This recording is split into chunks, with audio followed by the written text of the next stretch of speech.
அன்பு தமிழ் சொந்தங்கள் அனைவருக்கும் வணக்கம். நீங்க எல்லோரும் நலமாயிருப்பீங்க என்று நம்புறேன். இன்று வழமை போல புலக்கண்ணின் தமிழ் தேடல் போட்டிக்கான நேரம். இன்று 30/3/2026 திங்கட்கிழமை பிரித்தானிய நேரம் பிற்பகல் 6 மணி.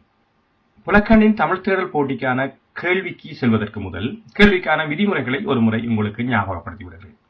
விதி 1, புலக்கண்ணின் தளத்தினை லைக் அண்ட் ஃபாலோ செய்திருத்தல் வேண்டும். விதி 2, புலக்கண்ணின் யூடியூப் தளத்தினை சப்ஸ்கிரைப் செய்திருத்தல் வேண்டும்.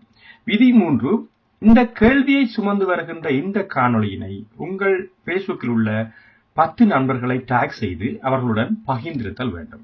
இந்த 3 விடயங்களையும் முடித்தவுடன் இந்த 3 ஸ்கிரீன்ஷாட்டினையும் எடுத்துக்கொண்டு இந்த கேள்விக்கான விடையையும் எங்களது வாட்ஸ்அப் நம்பருக்கு அனுப்பி வைத்தல் வேண்டும். எமது வாட்ஸ்அப் நம்பரை ஒரு முறை நினைவூட்ட விரும்புகிறேன். 044933268960.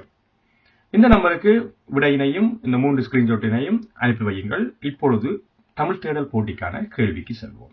கேள்வி என்னவெனில், கலம்பகம் எவ்வகை இலக்கியம்? ஒரு கலம்பகத்தில் எத்தனை செய்யுட்கள் அமைந்திருக்கும்? மீண்டும் ஒரு முறை கேள்வியை சொல்லிவிடுகிறேன். கலம்பகம் எவ்வகை இலக்கியம்?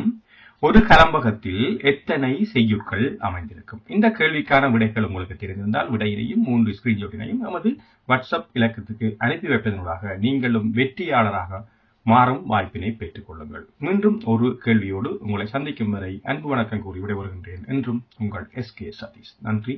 என்றும் தமிழ் வாழட்டும்.